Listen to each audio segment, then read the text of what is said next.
Good afternoon. I'm Christy Conway with Guardians for a New Future, and we have joining us Stephanie Castellanos here, director here at the Children's Advocacy Center. Hello, everyone. We're thrilled to have you today. Thank you. Of course, we talk prevention here. One of our big points is that we have children coming through here. We patch them up. We give them all the care they need. But in reality, we want to prevent children from having to come through this process. The more we can do to help kids have a voice, to have skills that they can protect themselves while not under our tutelage, while out of our eyesight. You know, there's so much more freedom now. Kids have cell phones, so we feel a little bit more comfortable with them going places because we have that connection. But it doesn't mean our children have the skills and the vocabulary to get themselves out of situations. So one thing I'm grateful for is Stephanie actually started the prevention program here. And I was fortunate enough to come on board after she got all the kinks worked out and has a really good system in place. So this year we're going to try to give as many kids as possible the skills that they'll need to protect themselves, have a voice. We talk about offenders, and the kids who won't speak up for themselves are usually the ones that are victimized. So that's our goal with the prevention program. And if we can mention that this month is Child Abuse Awareness Month. It's April. And nationally, many organizations that work with children who have been victimized or in the foster agency, you will be seeing this online. We also partner with our Florida network chapters in being able to bring this awareness to the community, where April is Child Abuse Awareness Month. It's an opportunity for us to highlight the program that we have here at our Children's Advocacy Center, but most importantly, share with our community preventive tactics, preventive skills, so that we can stop these children from having to come to the Children's Advocacy Center. Yeah. Yes, one thing we find is abuse is 100% preventable. It's nothing that has to happen, and if we can just collaborate enough, and we feel like we're not including, the community conversation, so we want input. We want to see what's out there, what parents are doing to help their own children, what they've learned that would be helpful to us, because this is a collaborative. We can't do this alone. And we offer Facebook pages, our Instagram pages, several ways for you to reach out, and you'll find our numbers are always on the podcast. You can reach out to us with questions that may help us get questions out there to the community as well. So anything we bring up, if you have feedback on, we really want to hear that. We want to get you involved and see what else we're missing that we can help these kids have that presence in the community, have a vocabulary on what can keep them safe. Stephanie, what do you find is the most important thing for parents right now as far as safety for their kids? We talk about when we were younger, and there's an age gap here. I won't say how much, but one of us is older than the other. I'll leave it up to you to guess which one. But we're both mothers. We're both mothers. And back even in my time, we talked stranger danger, and strangers, don't talk to strangers. But that's really not what we find, is it? Right. I think for me as a mother, I find value in the safety of my children. And it's important to me, especially, there is no gender target. It can happen to a female, it can happen to a male. And for me, as I mentioned, I find value in safety. So when I learned about the cause of what we're doing here, what Guardians for New Future was doing here, for me it was an automatic yes. How can I learn to be a better mother, to protect my children, my three, and it's actually my why. And if I can continue to we're about to be interrupted. Hey,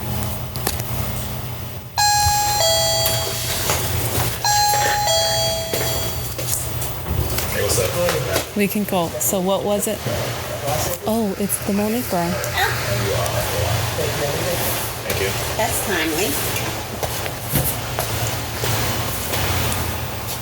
Okay, we'll go back to stranger danger. Yes. So let's go back to that. Yes. Back in the day, we were concerned about strangers. We talked about don't talk to strangers. But that doesn't seem to be where most of the abuse is stemming from. That's actually, from what I read, very rare. Not to say it doesn't happen, and we do need to be aware of our surroundings, and our kids need to be aware of their surroundings, of course. But most abuse happens with someone the child knows. So with young kids, that's probably of utmost importance right now, is making that awareness. Yeah, you're absolutely right, Christy. Evidence-based that it's someone that's in close proximity to the child, and there is no gender target. It's not just happening to females. It happens to males as well. Statistics show that 1 in 10 will actually be sexually abused prior to the age of 18. 1 in 4 girls, 1 in 5 boys. And for me, stranger danger was presented in school. Now, for me, I would have preferred this prevention program that we have going on right now. I think it's important as a mother. It's something that I value, the safety of my children, mentally and physically as well. Yes, it does go into that. We use the Monique Burr Foundation, and after careful vetting of programs and curriculum that's going to be the most effective, this agency chose that. And when I saw that as well, it's thrilling to see that and to see it work. I couldn't be more pleased to see how well and how quickly the children pick up on this. You know, with parents, we try to keep our family close and try to keep close relationships. So one of the big, most powerful things that I found about this curriculum was when we tell our kids, go hug Uncle Joe. Go give Uncle Joe a kiss. Uncle Joe may be the greatest guy on the planet, but that takes the autonomy away from the child. Right. Who, when it's Uncle Joe is not around parents or around family, and may use that instance to say, your mother wants you to actually interact with me that way. They've told you to come sit on my lap, so now I want you to do it now. And the child's really confused, but when we can say, no thank you, I would rather do a fist bump. Just that's some of the curriculum that we use with kids. They have choices, and they are the boss of their body. So us as parents need to help facilitate that too, and not make a forceful, uncomfortable, option for a kid who's not comfortable with that. You're right, Christy. It's an empowerment curriculum where we're teaching children how to voice out and share that. And I think it's important for parents to listen to those red flags when a child is sharing with you. I don't feel comfortable. We're busy and we just want to leave our kids in the hands of an adult, just making sure we don't catch a DCF case. Yes. But we have to listen to those red flags. We have to listen to our children. And that's one thing I also like about this program. It's an empowerment curriculum where we're helping children voice those concerns out and saying no if they don't feel comfortable, saying no, I don't want to go there. I don't want to speak to that person, or I don't want to be near that person. And also as a parent, taking those into consideration and maybe digging a little bit more into what's happening, speaking to the child. Yes, because I found sometimes it's just them using their choices, and I found that thrilling as well. A group of young children, the DPK program, they were so adorable. My favorite. Yeah, so cute. And they picked this stuff up. And some things I've got to tell you, I've worked with other agencies, and they have these brilliant ideas of these programs that are going to work, and I don't see it, not to say that it doesn't, but to instantly see this work was so thrilling. In the program we talk about, I wouldn't want to hug, but I would really like to do a high five. So it gives them a choice, and when I first come into the room, they're kids and they're just thrilled. So they come running up to hug you, and I'm trying to negate that until we get to that lesson. Happened to be that lesson that day. After the lesson, they lined up on their own, stood in front of me and said, I don't actually want a hug, but I would like a fist bump. And so, and others would say, may I please have a hug? Waited for permission. So to see it instantly happen was such a thrill. And to talk to the director where they're using this language later as well. Yeah. We talk about talking it up to a safe adult. Safe adult. Identifying who those safe adults are. And I like the way it's set up, safe adults in the home and outside of the home, because actually the adults in the home may be the problem. Right. So when you know you have an option outside of your home to have a safe adult to talk to, that above anything else, and we've identified them in the community, such as law enforcement, a doctor. How do you know it's a doctor? They can identify by what they're wearing. So it goes through all of that quickly in a fun manner. So if your child's been to one of the daycare or pre-Ks that we've gone to, they may have this language, so we need you to understand what it is, back it up, rehearse it at home as far as the high fives, maybe not giving a hug. And we want to include you in the language, include you in this community where we're giving kids empowerment. I like that word, Stephanie, empowerment, because we're not there with them 24/7. Right. And one thing I talk about in the programs, I ask the kids, I'm like, who's in charge of you right now? And inevitably they'll say, my mom, my dad. I'm like, oh, well, they're not here right now, so who's in charge of you? You are. And that's a lot to put on a child, so how dare we not give them skills and tools to manage that? Yeah, I like that. Who's in charge of you, and just giving the child that that opportunity to think, if my mother and father's not here, who can I come and speak to? I have that authority to speak to someone. So yeah, absolutely. Something else we can talk about, online solicitation. Let's talk about online solicitation with children as young as, what would you say, second grade, third grade, having cell phones in their hands, having quick access to the internet, teenagers. We've got every social media platform, Snapchat, TikTok. We're glad that policies are being implemented by our government, where you cannot have a social platform profile if you're under the age of 14. That's going to come into play January of 2025. I don't know why it's taking so long. I think it should happen now, as of yesterday, as of last year. Shut them down. And that's something that we're seeing here at the Children's Advocacy Center. We're seeing stories where we have a 19-year-old that was soliciting young boys on Roblox. Yes. So, if you want to share a little bit more about that in the prevention program. Yes, it is unbelievable. And Detective Broughton, we're working with some of the agencies that are handling this and are in depth. And what's shocking is we don't tend to think it happens to us, but when this detective can bring up a screen full of predators local, it's not a national problem, it's a hometown problem. Right. And these kids are getting preyed upon. And one thing that he said, which was the most powerful thing I've heard, was give your child a cell phone the day you want their childhood to end. Wow. They have now access to the world. Wow. And something as simple as a beach search may bring up a topless beach. It's going to bring up women in bikinis. So the next search that you hit for a 7-year-old, an 8-year-old who is just looking up the beach, it's going to take him on a rabbit hole. Yeah. And expose that child to things that they have no capacity to even understand. Right. And it was not intentional.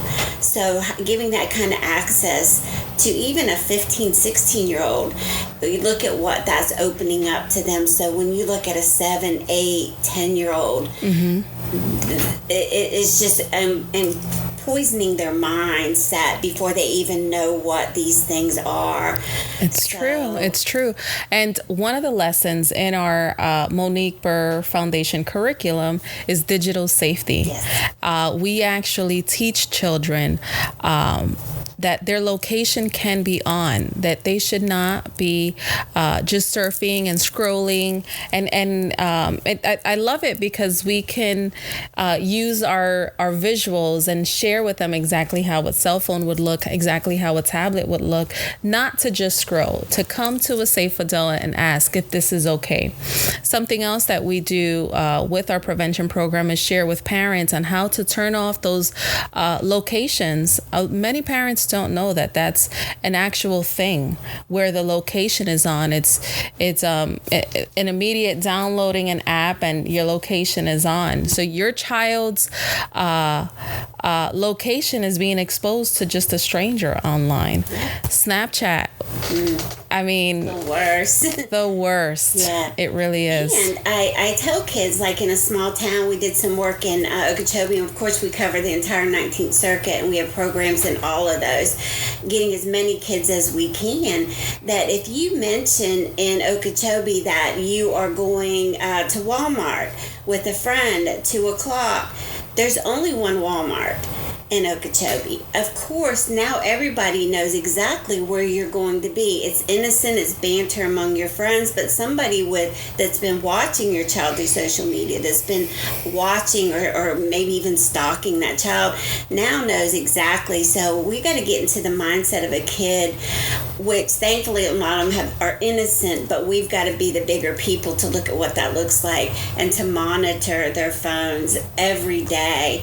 If for anything else, that they won't feel comfortable branching out on rabbit holes, because that's going to see this tonight. That mom's going to go through my phone. Grandma's going to look at the end of the month at all the places I've been. So to give them that respectful boundaries that you can monitor is really the only way. And not to say there's not ways around it. Kids are smart and they have input from other kids. And we've got to realize that we're a little bit removed from their world. There's words that they use.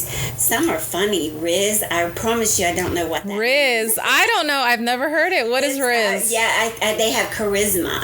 Somebody has Riz. Oh. So there's a secret Riz. language going on among our kids that we don't even know about. So I'm sure there's other things that they're doing or involved in that don't involve us. Right. So something we do, Christy, is the Guardians for New Future has now, I think this year is going to be the 12th annual Child Summit. Yes. And we bring experts to provide that to the community. What's out there now?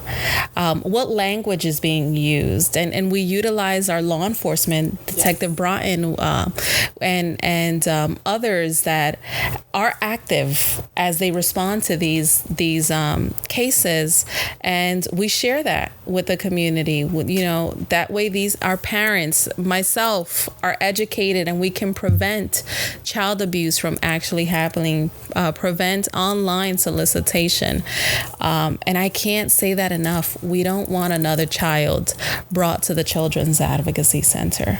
It's better to eliminate it, prevent it, than having to, you used a word earlier, you said patch. Yeah. Better to having to heal that child, reduce the trauma that they've experienced. Yes. If anything, to address it early and often after the initial trauma, because there's so much better outcomes when that happens.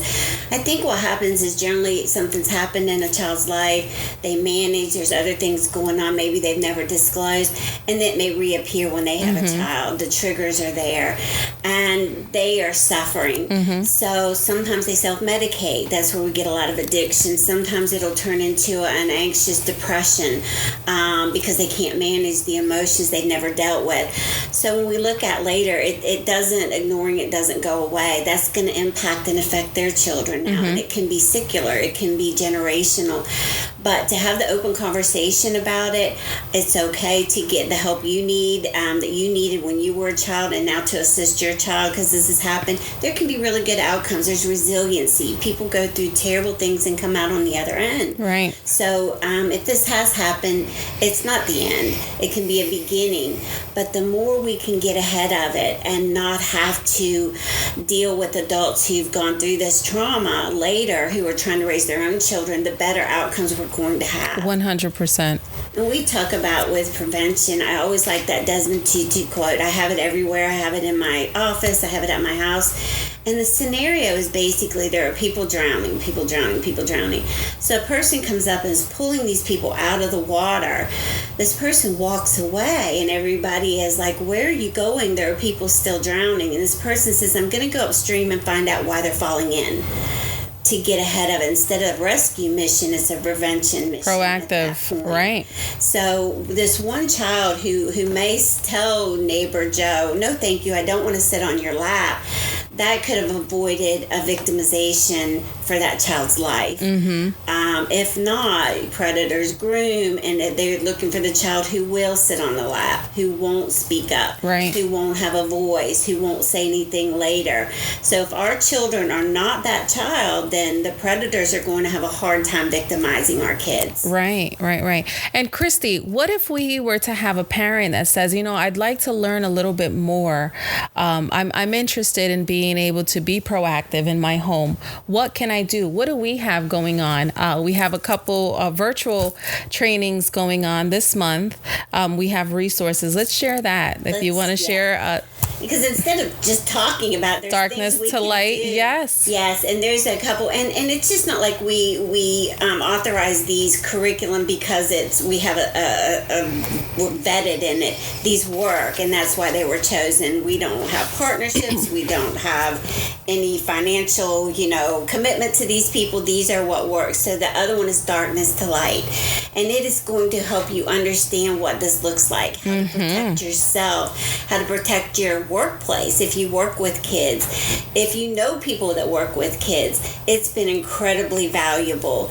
A couple agencies that work, Early Learning Coalition, make sure that their staff has this. Young adults, if anyone's going to be babysitting this summer, if you wish to gain some little extra cash and babysit, yes, you will find value, and the person trusting their child with you would find value in you receiving this course. Yes. It's a 2.5-hour course. Christy Conway provides this. It's called Darkness to Light.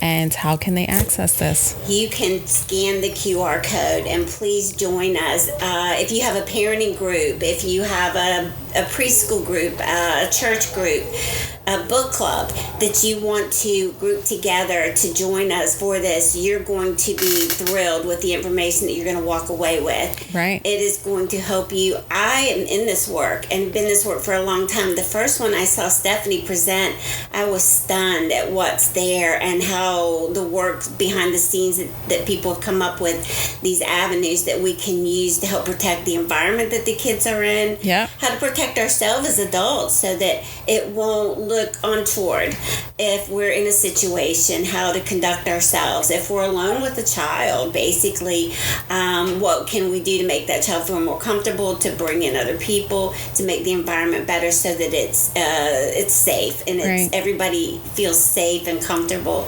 And just for that, to eliminate areas in your home or in a place where kids gather where there's a hiding spot that eyes aren't on. If there's an area where people go and the door's shut, keep that door open. It's just so valuable to have these skills and to hear it from people who've worked in this area and how it's protected them. Yeah. Please join us for that. And we do realize that we don't want to stay in a silo. We want the community to be as involved as possible. You're welcome to come here and tour and see firsthand. It's not a secret here. We want you to see what kids see when they come here, the why behind it, what it looks like for them, and the actual work that's going on behind the scenes, that we purposefully put it and line things to where the child's not re-traumatized. And you are welcome to come and visit us. We can talk about all the programs that we have to offer you as a parent, you as a community, the schools where our kids are, the daycare, the summer camps, the rec centers. We're doing work in all of those. And actually, it's been so successful, we're having agencies reach out to us to have this for the kids that they're going to be dealing with this summer. And one of the frequent questions that I was asked earlier when this program was being presented and implemented in our community is how much resistance? And Christy, if you can maybe share on that. The surprising answer is... I was ready for the resistance. I had a speech prepared, and this is every point they could bring up, and it's not come up. And there is no resistance. There is none. There's no reason not to. Right. There's no reason not to. And the program, it was important to me as well, because when you come to a school, these people are very protective. And the ones that aren't asking me questions, I was wondering why, because I feel really good about the ones that are very protective of who are you and what is this. When they see what it is, and I almost feel like word of mouth is happening, because agencies I haven't gone out to are coming in and asking. They want their kids to have this. They want their students to have this. So it's been the opposite, actually. And just for the community and anybody wondering about this, it is approved by the Florida Department of Education. Yes. And it meets the criteria. Florida standards. Yes, for the Florida standards. There's certain requirements the schools have to put in place for kids, and we provide that for the schools. We have the curriculum, we have the arts and crafts, and the staff to do that, because they are required. So it's actually helpful to a lot of the agencies to have us come and plug that in. It's child appropriate, it's age appropriate, it's approved by the Department of Education, it fulfills standards. So if people had fears about that, or what is this, and also parents can opt out if they really don't feel comfortable, if this is coming to your school or to your preschool and you're just not sure. First, please come see us. We can sit down and go through this page by page with you to see what your child will see. And a letter goes home every day. Everything we talked about, you will have a follow-up on that to help re-engage your child with it, to ask the questions on what they've learned or what else they need to know. So the opposite has happened. They're actually coming to us for it instead of asking questions to not have it. Christy, what do we have here? You have a lovely book that you shared with us earlier. Actually, a local therapist, Raina Smed, she has this on hand, and it's child friendly, and it's an older book, as you can tell. But what I like about this, it talks about the same things as I flip through the book. Adults don't need kids to keep secrets. Yeah. Safe adults. So it's really taking what's worked in the past and modernizing it into the Monique Burr. And it's child friendly. You can see it's child appropriate. It's not scary. It's not intimidating. It's a very nice, gentle way of talking to kids about good touch, bad touch, places maybe where the bathing suit covers would be inappropriate. And that's just to start that conversation. And something we can do is we'll share on Facebook. Some additional books that parents can purchase, grade level.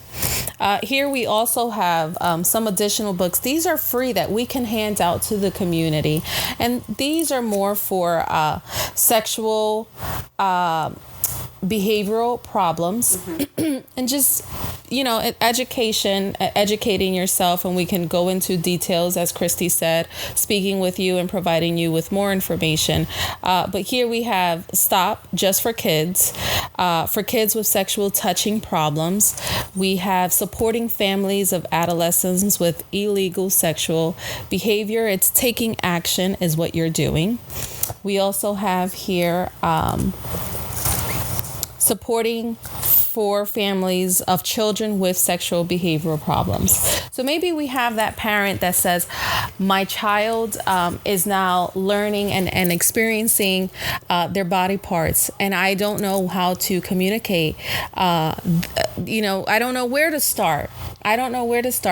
These are good resources, and we have additional resources in our waiting area where you can just come and grab these books for yourselves. So this is a good information for parents. Anything else? If you're really interested and have some time, we're always accepting volunteers to come in and help us, because there's no secrets here. We're wide open. We want the community in. We want tours. We want you to go out and speak about what happens here. We want volunteers in the schools with me, an extra set of hands so you can see firsthand and get involved. I think there's a need for that, to have parental involvement, to have community involvement. Right now we have interns. We use interns from the college, and University College. We use professionals who are retired who want to come help out. So as many hands-on as we can Yes. We'll be thrilled to have you.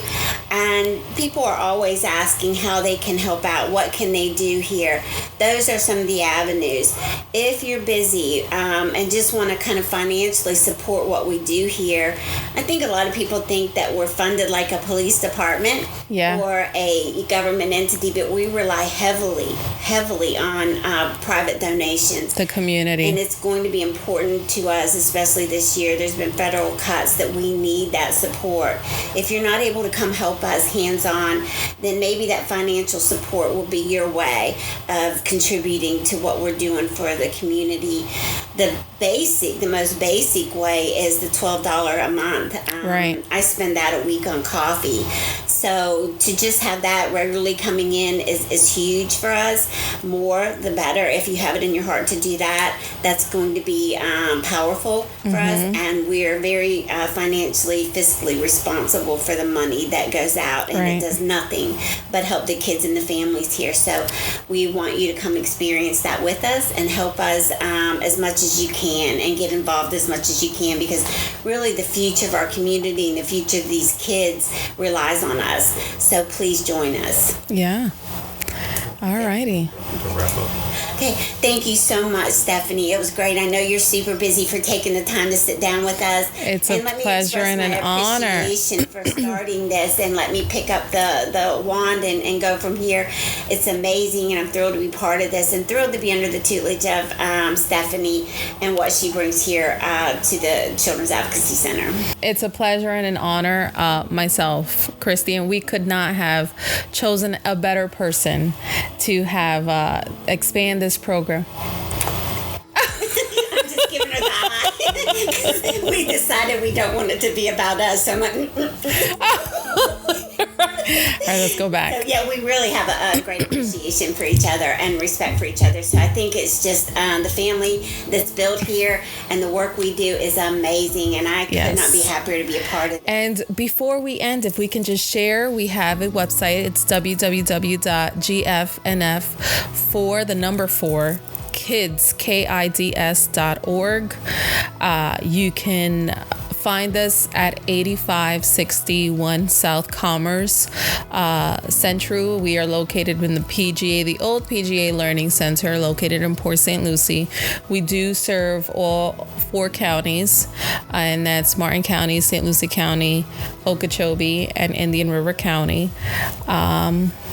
Anything else? Am I leaving anything else, Christy? No, I think we did. We got good coverage on the prevention program. We do want you to follow us on Facebook. That's kind of where we get a lot of stuff out. A lot of parenting tips, a lot of social media interests that are there that you can join as well. If you find something interesting in the community and want to post that, let us know. And other than that, come see us. All righty.